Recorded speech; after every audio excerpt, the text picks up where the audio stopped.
ಬೇಜಾರು ಮಾಡ್ಕೋಬೇಡ ಅಮೂಲ್ ಬೇಬಿ. ಅವ್ರ ಹಿರಿಯರು ನಿನ್ನನ್ನು ಪ್ರೀತಿಯಿಂದ ಸಾಕಿರೋರು, ನಿನ್ನನ್ನು ಬೆಳೆಸಿ ದೊಡ್ಡವನ್ ಮಾಡಿದ್ದಾರೆ. ನೀನು ತಪ್ಪು ಮಾಡಿದಾಗೆಲ್ಲ ತಿದ್ದಿ ಬುದ್ಧಿ ಹೇಳಿದ್ದಾರೆ. ಈಗಲೂ ಅದನ್ನೇ ಮಾಡ್ತಿದ್ದಾರೆ ಅಮೂಲ್ ಬೇಬಿ. ಒಟ್ಟಿನಲ್ಲಿ ಮನೆಯವರೆಲ್ಲ ಬೈದಿದ್ದಾರೆ ಅಂತ ಮನೆ ಬಿಟ್ಟು ಬಂದಿದ್ದೀನಿ. ನೀನು ಬಂದು ಸಮಾಧಾನ ಮಾಡ್ತೀಯ ಅಂದ್ಕೊಂಡ್ರೆ ನೀನು ಅದೇ ಮಾತು ಹೇಳಿ ಬೇಜಾರು ಮಾಡ್ತಾ ಇದೆಯಾ. ನಿನ್ನಿಂದ ಇಂಥ ಮಾತನ್ನೆಲ್ಲ ಎಕ್ಸ್ಪೆಕ್ಟ್ ಮಾಡಿರಲಿಲ್ಲ ಸತ್ಯ. ಅಮೂಲ್ ಬೇಬಿ, ನಾನು ನಿಂಗೊಂದು ಪ್ರಶ್ನೆ ಕೇಳ್ತೀನಿ, ಸರಿಯಾಗಿ ಉತ್ತರ ಕೊಡ್ತೀಯಾ? ಏನದು? ನಿಜ ಹೇಳು. ನಾನು ನಿನಗೇನಾಗಬೇಕು?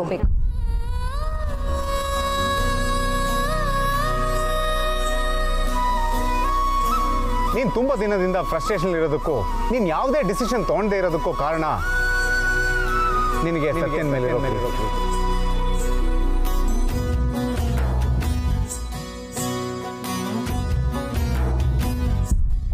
ಇನ್ನೇನಾಗಬೇಕು?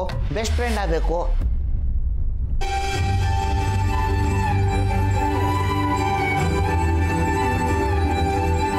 ಪ್ರೀತಿಗೆ ಫೌಂಡೇಶನ್ ಫ್ರೆಂಡ್ಶಿಪ್ಪು.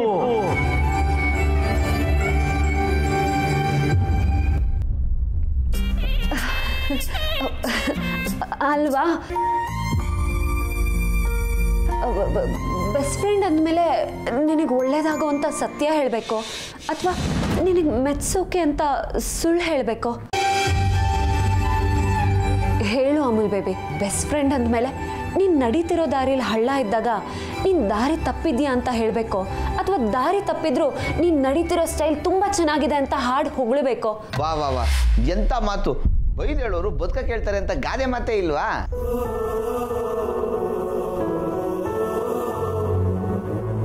ನನ್ನ ಪ್ರಕಾರ ಬೆಸ್ಟ್ ಫ್ರೆಂಡ್ ಅಂದರೆ ಆತ್ಮಕ್ಕಿಂತ ಆತ್ಮಸಾಕ್ಷಿಗಿಂತ ಹತ್ರ ಇರೋರು. ಇದ್ದದನ್ನ ಇದ್ದ ಹಾಗೆ ಹೇಳಿ ತಿದ್ದೋದಕ್ಕೆ ಪ್ರಯತ್ನ ಪಡೋರು. ಬಿದ್ದಾಗ ಬೈದು ಬುದ್ಧಿ ಹೇಳೋರು. ಎದ್ದೇಳು, ನಾನು ಜೊತೆಗಿರ್ತೀನಿ ಅಂತ ಧೈರ್ಯ ತುಂಬೋರು. ಈಗ ನಾನು ಮಾಡ್ತಿರೋದು ಅದೇ ಅಮೂಲ್ ಬೇಬಿ. ನಿನ್ನ ಜೊತೆ ನಾನು ಇರ್ತೀನಿ.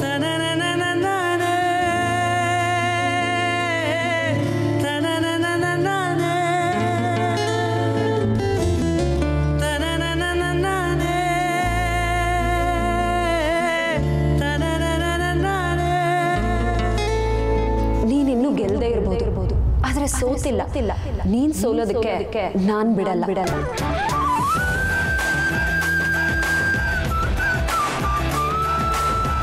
ಥ್ಯಾಂಕ್ ಯು ಸತ್ಯ. ನಿನ್ ತಲೆ ಥ್ಯಾಂಕ್ಸ್ ಅಂತೆ ಥ್ಯಾಂಕ್ಸು. ಹೀಗೆ 4 ಗೋಡೆ ಮಧ್ಯೆ ಇದ್ರೆ ನಿನ್ ತಲೆ ಕೆಡುತ್ತೆ. ಪ್ರಪಂಚ ತಿಳ್ಕೋಬೇಕು ಅಂದ್ರೆ ಪ್ರಪಂಚ ಸುತ್ತಾಡಬೇಕು. ಬಾ ನನ್ನ ಜೊತೆ. ಎಲ್ಲಿಗೆ ಸತ್ಯ? ಬಾ, ಹೇಳ್ತೀನಿ. ನಾನು ತಿಂಡಿ ಬರುತ್ತೆ, ತಿಂಡಿ ಮಾಡು. ನನ್ನ ಫೋನ್ ಚಾರ್ಜ್ಗಿಡು, ಯಾವ್ದಾದ್ರು ಕಾಲ್ ಬಂದರೆ ರಿಸೀವ್ ಮಾಡು. ಫೋನ್ ರಿಸೀವ್ ಮಾಡಬೇಕಾ? ಅಂತೂ ಸಂಬಳ ಇಲ್ಲದೆ ಕಾಲ್ ಸೆಂಟ್ರಲ್ಲಿ ಕೆಲಸ ಕೊಟ್ಟ. ಇನ್ನು ಏನೇನು ಕೆಲಸ ಮಾಡಬೇಕು ಏನೋ. ಅಲ್ವೇ ಸೀತಾ, ನೀನು ಯಾಕೆ ಇಷ್ಟು ಹಠ ಮಾಡ್ತಿದ್ದೀಯ ಅಂತ ಗೊತ್ತಾಗ್ತಾ ಇಲ್ಲ. ಅವನೇನು ಗೊತ್ತಿಲ್ಲದೆ ಕಳೆದು ಹೋಗಿದ್ದಾನೆ.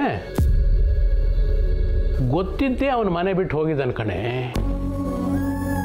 ಅಪರೂಪಕ್ಕೆ ಕೋಪದಲ್ಲಿ ತನ್ನನ್ನು ತಾನೇ ತಿದ್ದುಕೊಳ್ಳೋಕೆ ಹೋಗಿದ್ದಾನೆ.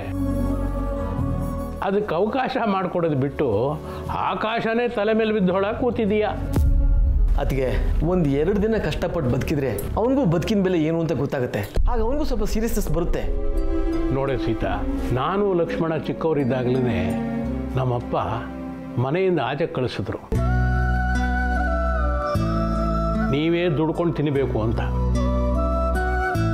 ಆಗ ನಮ್ಮ ಹತ್ರ ಎಷ್ಟಿತ್ತು ಗೊತ್ತಾ? 10 ರೂಪಾಯಿ ಇತ್ತು. ಅವರು ನಮ್ಮನ್ನು ಆಚೆ ಕಳಿಸಿದ್ದು ನಮ್ಮನ್ನು ಸಾಕೋಕ್ಕಾಗಲ್ಲ ಅಂತಲ್ಲ, ನಮ್ಮ ಕಾಲ ಮೇಲೆ ನಾವು ನಿಲ್ಲೋ ಶಕ್ತಿ ಬರಲಿ ಅಂತ. ಅವತ್ತು ನಾವು ಮನೆಯಿಂದ ಆಚೆ ಬಂದಿದ್ದಕ್ಕೆ ಬದುಕುದ ತಿಳ್ಕೊಂಡ್ವಿ. ಕಷ್ಟಪಡೋದಷ್ಟೇ ಸುಖವಾಗಿರೋಕ್ಕೆ ಸಾಧ್ಯ ಅನ್ನೋ ಸೂತ್ರನ ಕಲ್ತ್ಕೊಂಡ್ವಿ. ಅದಕ್ಕೆ ಅವತ್ತಿಂದ ನಾವು ಎಷ್ಟೇ ಕಷ್ಟಪಟ್ಟರು, ಎಷ್ಟೇ ಹಣ ಸಂಪಾದನೆ ಮಾಡಿರೋ ಕಷ್ಟದ ದಿನಗಳನ್ನ ಮರ್ತಿಲ್ಲ. ಹಾಗೆ ಕಷ್ಟಪಡೋದನ್ನು ಬಿಟ್ಟಿಲ್ಲ.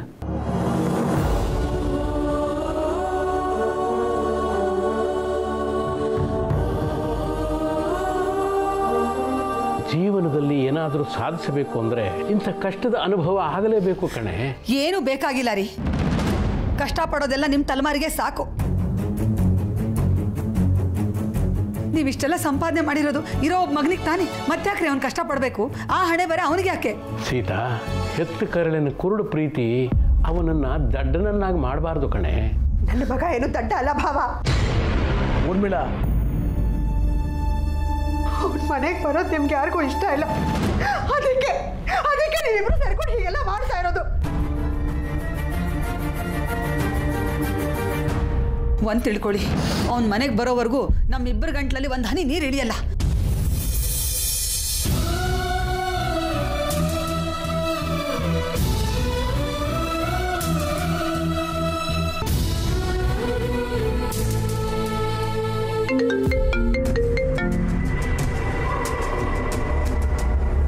ಹಲೋ, ಹೇಳಿ. ಓ ಹೌದಾ? ಓಕೆ ಓಕೆ ಓಕೆ ಸಾರಿ, ನಾನು ನಿಮಗೆ ಸ್ವಲ್ಪ ತೊಂದರೆ ಕೊಟ್ಟೆ ಅನಿಸುತ್ತೆ. ಆಮೇಲೆ ಈ ವಿಷಯ ಎಲ್ಲೂ ಹೊರಗೆ ಬರಬಾರ್ದು ಪ್ಲೀಸ್. Thank you. ನಾನು ಮೀಟ್ ಮಾಡ್ತೀನಿ. ಏನದು ಲಕ್ಷ್ಮಣ? ಅಣ್ಣ ಏನಿಲ್ಲ, ಇದು ಮಂಜು ಮೊಬೈಲ್ ಏರ್ಪೋರ್ಟ್ ಹತ್ರ ಹೋಟ್ಲ್ ಹತ್ರ ಆಫ್ ಆಗಿದ್ದಂತೆ. ಅಂದಮೇಲೆ ನಮ್ಮ ಕಾರ್ತಿಕ್ ಮಂಜು ಜೊತೆನೇ ಇರ್ತಾನೆ.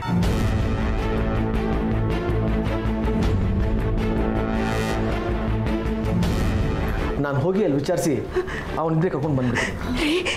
ನಿಜವಾಗ್ಲೂ ನಮ್ಮ ಕಾರ್ತಿಕ್ನ ಮನೆಗೆ ಕರ್ಕೊಂಡ್ಬಂದ್ಬಿಡ್ತೀರಾ ತಾನೇ? ಏನು ಮಾತಾಡ್ತೀಯ ಊರ್ಮಿಳ?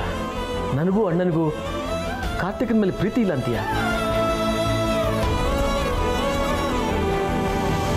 ನಿಮ್ಮಿಬ್ಬರಿಗೂ ಅವನ ಬಗ್ಗೆ ಪ್ರೀತಿ ಕಾಳಜಿ ಇದೆ, ಆದರೆ ನಮ್ಮಿಬ್ಬರಿಗೆ ಅವನಿಗೆ ಜೀವನದ ಜವಾಬ್ದಾರಿ ಹೇಳಿಕೊಡೋ ಕರ್ತವ್ಯ ಇದೆ.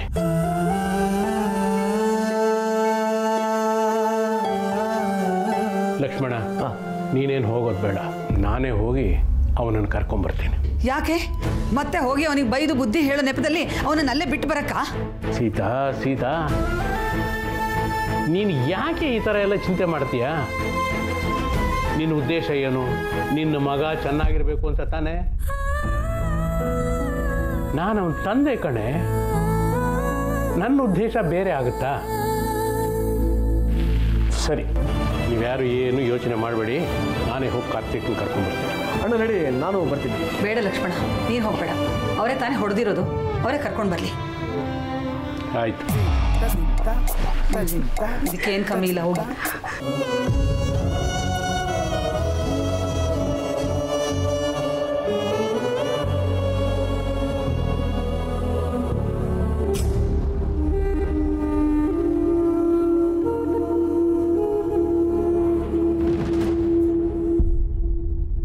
ಅಳಿಯಂದ್ರು ಮನೆ ಬಿಟ್ಟು ಹೋದ್ರಾ? ಇದೆಲ್ಲ ಹೇಗಾಯ್ತು? ಏನಾಯ್ತು ಅಂತ ಹೇಳಮ್ಮ.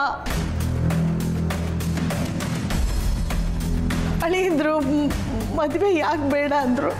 ನಿನ್ನ ಕೈ ಮುಗಿತೀನಮ್ಮ, ಅದೇನು ಅಂತ ಸರಿಯಾಗಿ ಹೇಳು. ಇಂಥ ದಿನ ಬರುತ್ತೆ ಅಂತ ನಾವು ಯಾರೂ ಅಂದ್ಕೊಂಡಿರಲಿಲ್ಲ. ಆದರೆ ಏನು ಮಾಡೋದು, ಅವನು ಈ ಥರ ಮಾಡಿರೋದಕ್ಕೆ ಮನೆಯಲ್ಲಿ ಎಲ್ಲರೂ ಬೇಜಾರು ಮಾಡ್ಕೊಂಡಿದ್ದಾರೆ. ಅದಕ್ಕೆ ನಾನು ನಿಮಗಾಗಲೇ ಹೇಳಿದ್ದು, ವಿಧಿ ಆಟ, ನಮ್ಮ ಕೈಯಲ್ಲಿ ಏನೂ ಇಲ್ಲ ಅಂತ.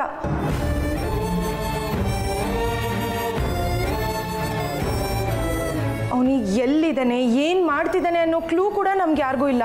ಮನೆಯಲ್ಲಿ ಎಲ್ಲರೂ ಟೆನ್ಷನ್ ಆಗಿದ್ದಾರೆ. ಸಾಲದಿದ್ದಕ್ಕೆ ಈ ಮದುವೆ ಬೇರೆ ಬೇಡ ಅಂತ ಕೋಪ ಮಾಡ್ಕೊಂಡು ಹೋಗಿದ್ದಾನೆ. ಅಂದರೆ ಅಳಿಯಂದ್ರು ಎಲ್ಲಿದ್ದಾರೆ ಅನ್ನೋದೇ ಗೊತ್ತಿಲ್ವಾ? ಮತ್ತೆ ಅಳಿಯಂದ್ರಿಗೆ ಏನಾದರೂ?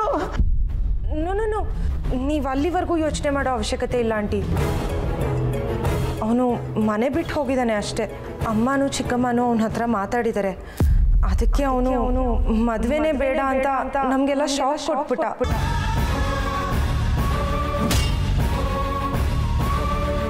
ನಮಗೆ ಇಷ್ಟು ಬೇಜಾರಾಗಿರ್ಬೇಕಾದ್ರೆ ಇನ್ನು ನಿಮಗಿನ್ನೆಷ್ಟು ಬೇಜಾರಾಗಿರ್ಬೇಡ. ಅವನದು ಎಲ್ಲಿದ್ದಾನೆ, ಏನು ಮಾಡ್ತಿದ್ದಾನೆ, ಮನೆಗೆ ಯಾವಾಗ ಬರ್ತಾನೆ ಅನ್ನೋದು ನಮಗೆ ಯಾರಿಗೂ ಗೊತ್ತಿಲ್ಲ. ಇದನ್ನೆಲ್ಲ ನಿಮಗೆ ಹೇಳೋದು ನನ್ನ ಕರ್ತವ್ಯ. ಅದಕ್ಕೆ ಹೇಳಿದೆ ಅಷ್ಟೆ. ನೀವು ಹೆಣ್ಣು ಹೆತ್ತೋರು, ನಾನು ಒಂದು ಹೆಣ್ಣಾಗಿ ನಿಮ್ಮ ಕಷ್ಟ ಏನು ಅನ್ನೋದು ನನಗೆ ಅರ್ಥ ಆಗುತ್ತೆ. ಎಂಗೇಜ್ಮೆಂಟ್ ಆಗಿ ಇನ್ನೇನು ಮದುವೆ ದಿನನ ಗೊತ್ತು ಮಾಡಬೇಕು ಅನ್ನೋವಾಗ ಮದ್ವೆನೇ ಮುರಿದು ಬಿದ್ರೆ ದಿವ್ಯನ್ ಜೀವನ ಹಾಳಾಗೋಗುತ್ತೆ.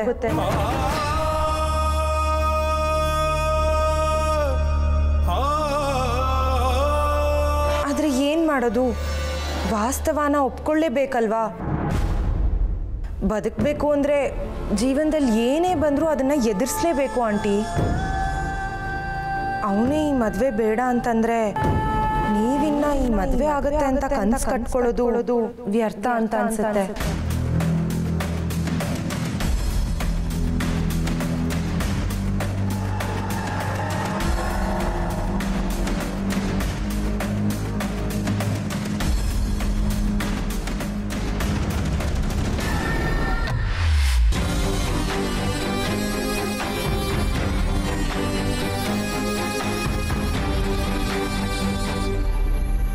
ಒಡೆದೋಗಿರೋ ಕನ್ನಡಿ, ಮುರಿದು ಬಿದ್ದಿರೋ ಜೀವನ ಎರಡನ್ನೂ ಒಂದು ಮಾಡೋದು ಅಷ್ಟು ಸುಲಭ ಅಲ್ಲ ಆಂಟಿ. ಅವನು ಮತ್ತೆ ವಾಪಸ್ ಬಂದು ಈ ಮದುವೆ ಆಗ್ತಾನೆ ಅನ್ನೋ ನಂಬಿಕೆ ನಮಗಂತೂ ಇಲ್ಲ. ಆ ನಂಬಿಕೆಯಲ್ಲಿ ನೀವೇನಾದರೂ ಕಾಯ್ತೀರಾ ಅನ್ನೋಂಗಿದ್ರೆ ದಿವ್ಯನ್ ಜೀವನನ ಪಣಕ್ಕಿಟ್ಟು ಕಾಯ್ಬೇಕಾಗತ್ತೆ ಅಷ್ಟೆ.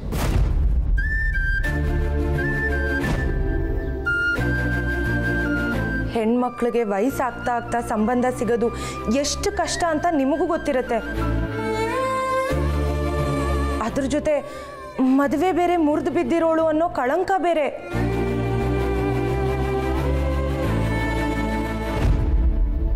ಹೀಗಿರುವಾಗ ಕಾಯೋದ್ರಲ್ಲಿ ಅರ್ಥನೇ ಇಲ್ಲ ಆಂಟಿ. ಕಾರ್ತಿಕ್ ಏನಾದರೂ ವಾಪಸ್ ಬಂದು ಮದುವೆ ಆಗ್ತೀನಿ ಅಂತ ಹೇಳಿದ್ರೆ ಅದು ನಮಗೂ ಸಂತೋಷನೇ. ಆದರೆ ಅವನು ಈ ರೀತಿ ಹೇಳ್ತಾನೆ ಅನ್ನೋ ನಂಬಿಕೆ ನಮ್ಗೆ ಯಾರಿಗೂ 1% ಇಲ್ಲ ಆಂಟಿ.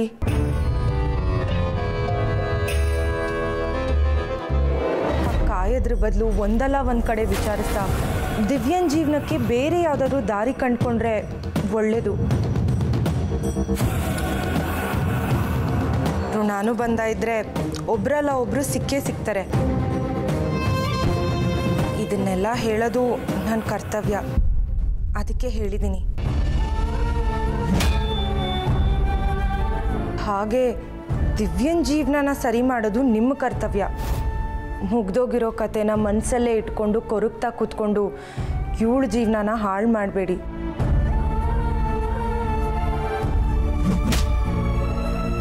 ದಿವ್ಯಾ ನೋಡೋದಕ್ಕೆ ಲಕ್ಷಣವಾಗಿದ್ದಾಳೆ, ಒಳ್ಳೆ ಹುಡುಗಿ. ಅವಳಿಗೆ ಜೀವನ ಕೊಡೋದಕ್ಕೆ ಒಬ್ರಲ್ಲ ಒಬ್ರು ಇದ್ದೇ ಇರ್ತಾರೆ ಆಂಟಿ. ಅವಳ ಜೀವನ ಉಳಿಸೋ ಪ್ರಯತ್ನನ ನೀವು ಮಾಡಬೇಕು ಅಷ್ಟೆ. ಕಾಯ್ತಾ ಕೂತು ಕೈ ಸುಟ್ಕೋತಿರೋ ಅಥವಾ ಆಗೋಗಿರೋದ್ರ ಬಗ್ಗೆ ಯೋಚನೆ ಮಾಡಿದೆ ಮುಂದೆ ಅವಳ ಜೀವನಕ್ಕೊಂದು ವ್ಯವಸ್ಥೆ ಮಾಡೋದ್ರ ಬಗ್ಗೆ ಯೋಚನೆ ಮಾಡ್ತಿರೋ ನಿಮಗೆ ಬಿಟ್ಟಿದ್ದ ಆಂಟಿ.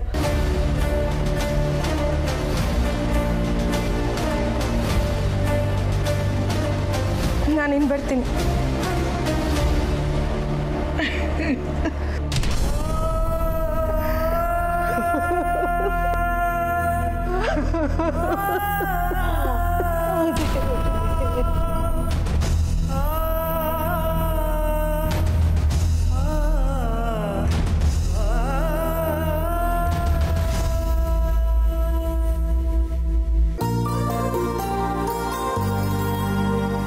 ಸತ್ಯ, ಇಲ್ಲಿಗೆ ಯಾಕೆ ಕರ್ಕೊಂಬಂದೆ? ಹೊಟ್ಟೆ ಖಾಲಿ ಆಗಿದ್ರೆ ತಲೆನೂ ಖಾಲಿ ಆಗಿರುತ್ತೆ. ನೀನು ಹೊಟ್ಟೆ ಹಸು ತಡ್ಕೊಳ್ಳಲ್ಲ ಅಂತ ನನಗೆ ಗೊತ್ತು, ಅದಕ್ಕೆ ಕರ್ಕೊಂಬಂದೆ.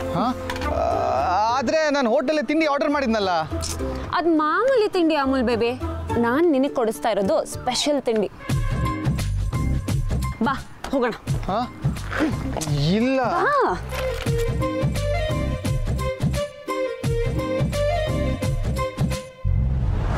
ರಾಮಣ್ಣ. ಓ, ಏನು ಸತ್ಯ, ಈ ಕಡೆ ಬಂದು ತುಂಬ ದಿನ ಆಗೋಯ್ತು, ಕಾಣಲೇ ಇಲ್ಲ. ಮತ್ತೆ ಮನೆಗೆ ಎಂಟ್ರಿ ಕೊಟ್ಟಿದ್ದೀನಿ. ಸದ್ಯಕ್ಕೆ ಅಮ್ಮನ ಕೈ ಅಡುಗೆ, ಅದೇನಾದ್ರೂ ಮಿಸ್ ಆದ್ರೆ ನಿನ್ ಕೈ ಅಡುಗೆ. ನೀನು ಬಂದಿದ್ದು ಒಳ್ಳೇದಾಯಿತು. ತಗೋ ಸತ್ಯ, ಪಾಯಸ. ಪಾಯಸನಾ? ಹಬ್ಬದ ದಿನ ಬಾಯಿ ಸಿಹಿ ಮಾಡ್ಕೊಂಡು ಆಮೇಲೆ ತಿಂಡಿ ತಿನ್ನು. ಸತ್ಯ, ಪಾಯಸಕ್ಕೆ ಎಕ್ಸ್ಟ್ರಾ ಬಿಲ್ಲ? ಸರ್, ಬಿಲ್ಲು ತಿಂಡಿಗೆ, ಪಾಯಸ ಪ್ರೀತಿಗೆ.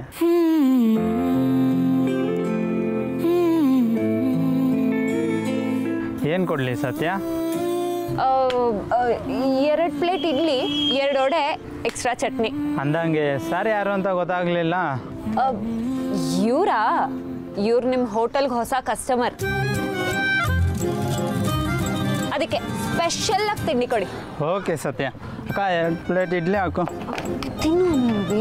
ಸತ್ಯ, ನನ್ನನ್ನು ಯಾಕೆ ಕರ್ಕೊಂಬಂದಿದ್ಯಾ? ಇಲ್ಲೆಲ್ಲ ತಿಂದು ನನಗೆ ಅಭ್ಯಾಸ ಅಲ್ಲ. ಇಲ್ಲಿ ತಿಂದರೆ ಹೆಲ್ತ್ ಹಾಳಾಗುತ್ತೆ, ಹೈಜಿನಿಕ್ ಆಗೂ ಇರಲ್ಲ. ನೀನು ತಿನ್ಬೇಡ, ಬಾ ಹೋಗೋಣ. ಅಮಲ್ ಬೇಬಿ, ನೀನು ಯಾವುದೇ ದೊಡ್ಡ ಹೋಟೆಲ್ಗೆ ಹೋದರೆ ಅಲ್ಲಿ ಅಡುಗೆ ಮನೆ ಹತ್ರ ಒಂದು ಬೋರ್ಡ್ ಹಾಕಿರ್ತಾರಲ್ಲ, ಏನು ಹೇಳು? ಏನು ಹಾಕಿರ್ತಾರೆ? ಹಾಂ, ನೋ ಅಡ್ಮಿಷನ್, ಇಲ್ಲಿ ಯಾರಿಗೂ ಪ್ರವೇಶವಿಲ್ಲ ಅಂತ ಅಲ್ವಾ? ಅಂದರೆ ಅವ್ರು ಏನು ಅಡುಗೆ ಮಾಡಿರ್ತಾರೆ, ಮಾಡಿರೋ ಅಡುಗೆಗೆ ಏನು ಹಾಕಿರ್ತಾರೆ ಅಂತ ನಿಮಗೆ ಗೊತ್ತೇ ಇರಲ್ಲ. ಅವ್ರು ಏನು ಕೊಟ್ಟರು ಕಣ್ಣು ಮುಚ್ಕೊಂಡು ತಿಂತೀರಲ್ಲ. ನೀನು ಸುತ್ತಮುತ್ತ ಒಂದ್ಸರಿ ನೋಡು.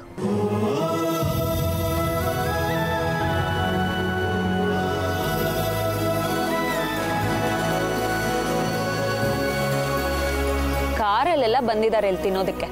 ಹಾಗಿದ್ಮೇಲೆ ಇಲ್ಲಿದ್ ರುಚಿ ಹೇಗಿರಬೇಡ. ಕಷ್ಟಪಟ್ಟು ಮೈ ಬಗ್ಸಿ ದುಡಿಯೋರೆಲ್ಲ ತಿನ್ನೋದು ಇಂಥ ಕಡೆನೇ ಅಮಲ್ ಬೇಬಿ. ಅವ್ರಿಗೆಲ್ಲ ಶಕ್ತಿ ಬರೋದು ಈ ಊಟ ತಿಂಡಿ ತಿನ್ಮೇಲೆನೆ. ಮೈಯಲ್ಲಿ ಬಲ ಇರೋನು ಕಲ್ ತಿಂದ್ರು ಅರ್ಗಿಸ್ಕೋತಾನ ಅಮಲ್ ಬೇಬಿ. ಅದೇ ದೊಡ್ಡ ಹೋಟ್ಲಲ್ಲಿ ತಿನ್ನೋರು ಚೂರು ಉಪ್ಪು ಖಾರ ಜಾಸ್ತಿ ಆದ್ರೂ ಹೊಟ್ಟೆ ಉರಿ, ಅಸಿಡಿಟಿ ಅಂತ 2 ದಿನ ಮಾತ್ರೆ ಸಿರಫ್ ಕುಡಿತಾರೆ. ಈಗ ನೀನೇ ಹೇಳು ಅಮಲ್ ಬೇಬಿ, ಯಾವುದು ಹೈಜೀನು, ಯಾವುದು ಲೋ ಜೀನು? ಓ ತಗೋ ಸತ್ಯ, ಇನ್ನೊಂದು ಪ್ಲೇಟ್ ಕೊಡಿ.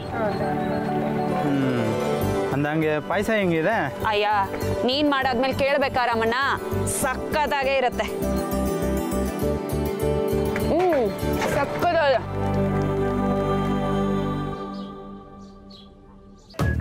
ಏನ್ ಯೋಚನೆ ಮಾಡ್ತಿದ್ಯಾ ಅಮುಲ್ ಬೇಬಿ? ತಟ್ಟೆಲಿರೋದು ಹೋಗ್ಬೇಕಾಗಿರೋದು ಹೊಟ್ಟೆಗೆ, ತಲೆಗಲ್ಲ. ತಲೆಯಲ್ಲಿರೋ ಯೋಚನೆಗಳನ್ನೆಲ್ಲ ತೆಗೆದಾಕಿ ನೆಮ್ಮದಿಯಾಗಿ ತಿನ್ನು. ನಿನಗೇನು ಆಗಲ್ಲ ಅಮುಲ್ ಬೇಬಿ, ಅದಕ್ಕೆ ನಾನ್ ಗ್ಯಾರಂಟಿ. ತಿನ್ನು.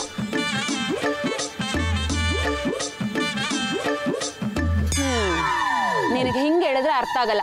ಇಡು ಆ ತಟ್ಟೆ ಅಲ್ಲಿಡು.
ಏನೋ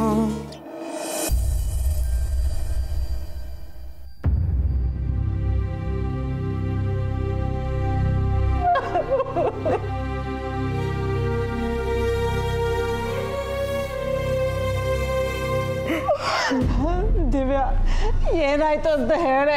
ಅವ್ರು ನಿನ್ನ ಹತ್ರ ಏನು ಮಾತಾಡಿದ್ರೆ? ನನ್ನ ಹತ್ರ ಇನ್ನೇನಮ್ಮ ಹೇಳ್ತಾರೆ? ನಿನಗೇನು ಹೇಳಿದ್ರು ನನಗೂ ಅದನ್ನೇ ಹೇಳಿದ್ದು. ಅಷ್ಟೇ ಆಗಿದ್ರೆ ನೀನೊಬ್ಬಳನ್ನ ಕರ್ಕೊಂಡು ಯಾಕೆ ರೂಮಲ್ಲಿ ಬಾಗ್ಲ ಹಾಕೋತಾ ಇದ್ರು? ನಿನ್ನ ಕೈ ಮುಗಿತೀನಿ ಕಣೆ. ಅವ್ರು ಏನು ಹೇಳಿದ್ರು ಹೇಳೆ. ಅಳಿಯಂದ್ರೆ ಯಾಕೆ ಮನೆ ಬಿಟ್ಟು ಹೋದ್ರಂತೆ? ಮಾತಾಡೆ. ನೀನೇನಾದ್ರೂ ಅವ್ರ ಹತ್ರ ತಪ್ಪಾಗಿ ನಡ್ಕೊಂಡಿದ್ದೀಯೇನೆ? ಅವ್ರ ಮನಸ್ಸಿಗೆ ಏನಾದ್ರೂ ಬೇಜಾರು ಮಾಡ್ದೇನೆ? ಅಯ್ಯೋ ದಿವ್ಯಾ, ಅವ್ರು ಹೋಗುವಾಗ ನಿನ್ನ ಹತ್ರ ಏನೂ ಹೇಳಲಿಲ್ವೇನೆ? ಮಾತಾಡೆ, ನಿಜ ಹೇಳ, ಏನಾಯ್ತು ಅಂತ. ಇಲ್ಲ ಅಮ್ಮ, ಇದ್ರ ಬಗ್ಗೆ ನನಗೇನೂ ಗೊತ್ತಿಲ್ಲ. ಅವ್ರು ಹೋಗ್ಬೇಕಾದ್ರೆ ನನಗೇನೂ ಹೇಳೂ ಇಲ್ಲ.